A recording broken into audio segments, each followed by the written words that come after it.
Welcome back to What Arty Noobs with General Disturbance. This is the Grille. It's the Tier 5 German SPG, and this one's located on the west spawn of Sand River under the command of Alehoh. At least I think that's Alehoh. He's a 2 marks on his barrel, so he certainly knows how to use the Grille. And battle is about to commence. Okay, he's off. 15cm howitzer.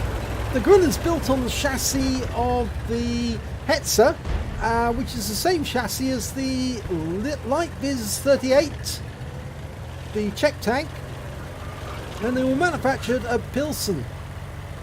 The 15cm howitzer is the standard German heavy howitzer.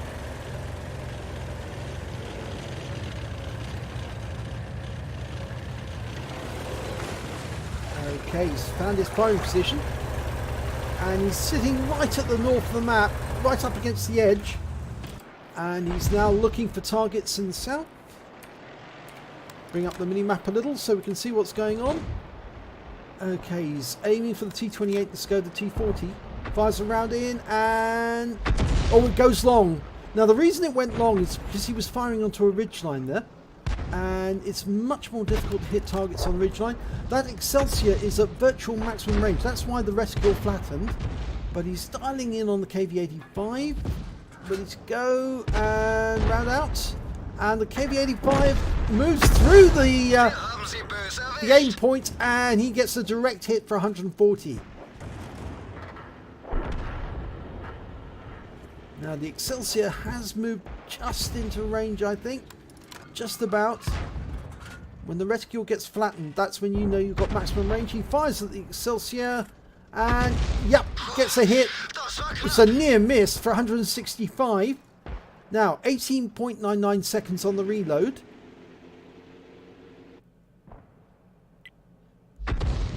Now the Grille and the Marder 38T, they're basically the same vehicle but just with a different gun and a different mount.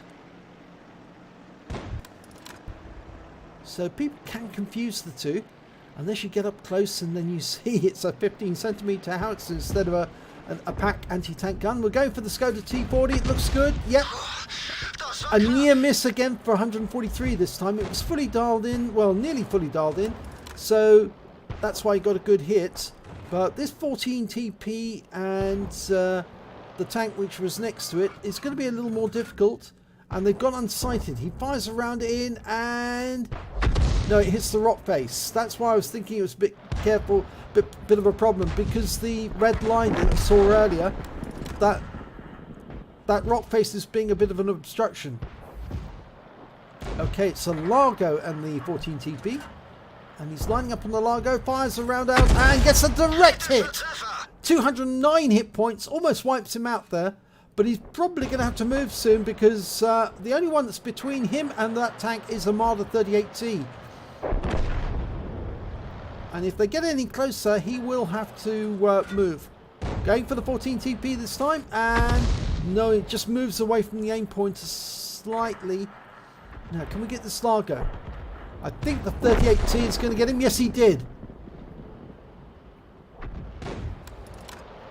Now, will he get that 14 TP as well? He might, if you can see it. We fired a round in, and yes, he got a splash kill. Splash kill for 118.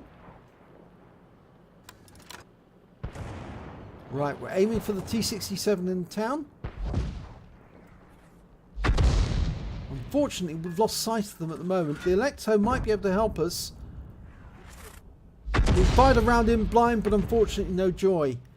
Now we really need that M5A1 to go up onto the heights just north of the riverbed, and he can spot that T67 for us without much danger of him being killed.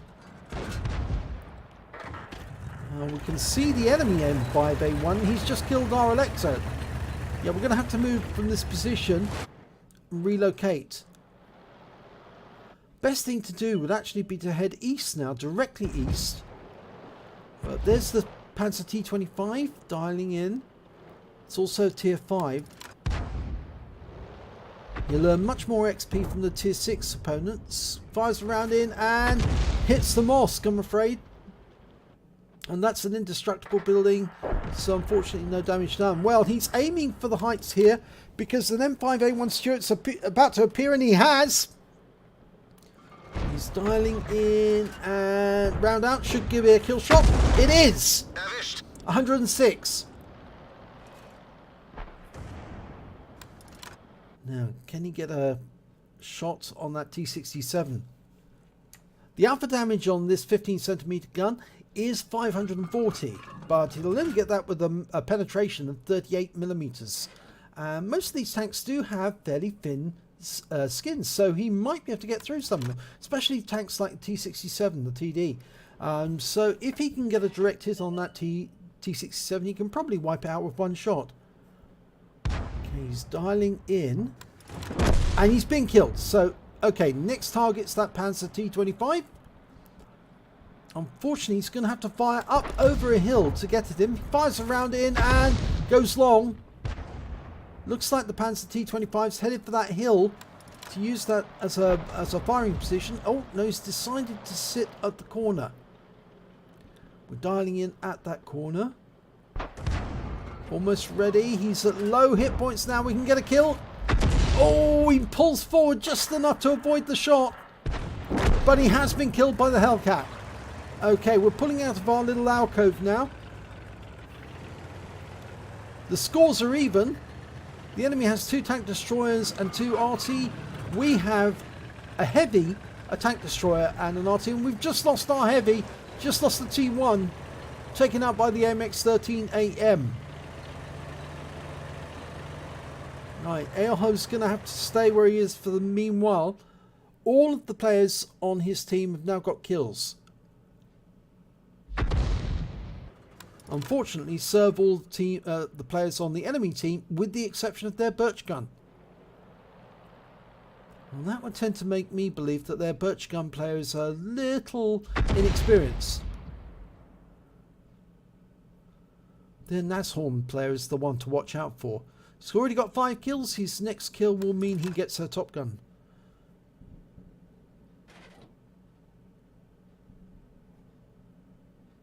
Well, there's no chance of any of our team members getting a top gun. The most they're going to be able to get is 5 kills. Right, we've spotted the Nashorn. He's driven all the way up the southern end of the map, and he's headed towards that hill. Oh, and we only stun him with that shot, but that might be enough to hold him back just a little while. He might be a little more worried about moving up on top of that hill. That hill is rather exposed. If you come over the top and an Arty can see you, they can normally whack you very easily.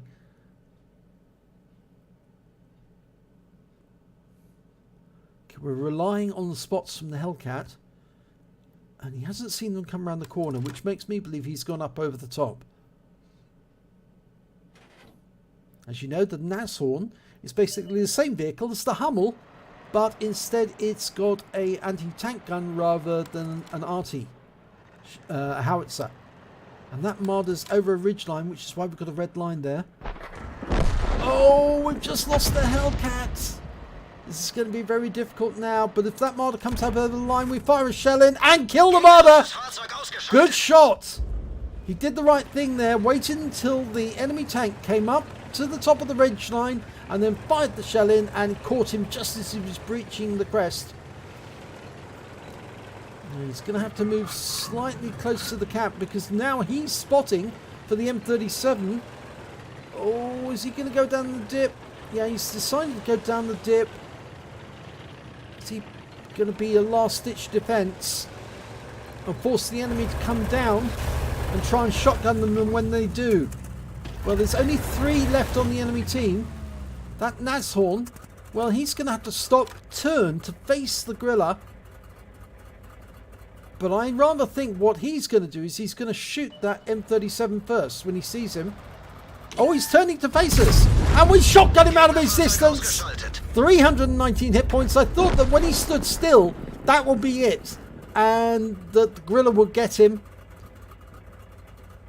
Aleho's experienced enough to know how to do that. Just wait until they're vulnerable. They have to turn. They have to stop and turn to fire at you. And at that moment, you zap them. Shotgun them out. Okay, he's moving now because he was in Arty cover when he was hidden beneath that cliff. But we did see the M37 killed by the AMX-13. Oh, we've actually, in actual fact, he was killed by the Birch gun. But it's now 1 Arty versus 2. And the Grille is a much better Arty than the Birch gun and the AMX-13 AM. I know that's a rather controversial statement for some, but trust me, it's got a 15cm gun. The AMX-13 AM has only got 105, and the Birch gun, well, that's a lot less power. It has got a better fire rate, but unfortunately it's got much less force, the Birch gun. Now, I think what Alehoh's doing here is he's waiting for the enemy to make his approach, and he's found one of them. Okay, he's going for the manual aim. He's not going to overhead aim. He's going for the manual aim. Fires a round in, and he gets the Birch gun, but he spotted the AMX-13 AM, the French Tier 5 Arty, on the way in, and he is fairly fast, and they've spotted each other. Now, the AMX-13 AM's probably going to get his first shot, and he's fluffed his first shot. Now Alehoh gets a chance, and he wipes out the AMX-13 with a beautifully manually aimed shot and wins for his team. That took some doing. Well done. And he did get a top gun as well. I was amazed at that. Let's have a look at the end of battle stats. It's an ace tanker for Alehoh in the Grille. He also managed to get a bruiser medal for getting at least 5 critical hits. He got 22, a top gun for getting at least 6 kills, and a counter battery for taking out all of the enemy Arty. He took out both the AMX-13 105 and the Birch gun in that last clincher of an end game. So let's have a look at the team scores. Well, we can see it here. He actually did manage to get the highest damage on his team, 1,766 hit points. Unfortunately, he didn't get the highest damage overall. That went to the Nashorn. He managed to get 2,420, but both of them, both the Grille and the Nashorn, managed to get 6 kills apiece, which put them right at the top of the tables. The next highest scorer being only 2 kills. And then after that, the next highest score on base of XP, or the top score on base of XP, was Alehoh in the Grille with 1,105 big experience points. So let's have a look at the detail report. Well, he fired 18 rounds during that battle, got 7 direct hits, 7 penetration, 5 splash. Damage of 1,766 hit points, of which 1,037 were at a distance of more than 300 meters. Remember, the close ones were the Nashorn and the MX-13 105. He also spotted 2 enemy vehicles, both of which were the Arty, damaged 10 of the enemy, killed 6 of them, and also did damage assistance of 204 hit points and stun assistance of 122 off 5 stuns. On a premium account, he earned 40,194 credits, and with a personal reserves bonus and the personal missions payout, he actually had 62,301 credits total. And after ammunition resupply and consumables, he took away 33,211. He received 1,658 XP, times 4 for the first victory of the day, got 83 XP from personal missions payout, meaning he took away 6,715 experience points altogether. So, as he says, not much damage, but the end felt so good. Well, they were beautifully handled shotguns, all 3 of them, especially that last one, because the target was moving, but he manually aimed it and took out that AMX-13 F3, or F13 AM, and made certain of the game. So congratulations, Alehoh. At least I hope I've spelt your name right. It's either Alehoh or Alehoh. I think it's Alehoh actually. But congratulations on that battle. If you enjoyed this replay, please give it a like and do subscribe to our channel, and hopefully it'll be your replay that I'll be featuring in the next video.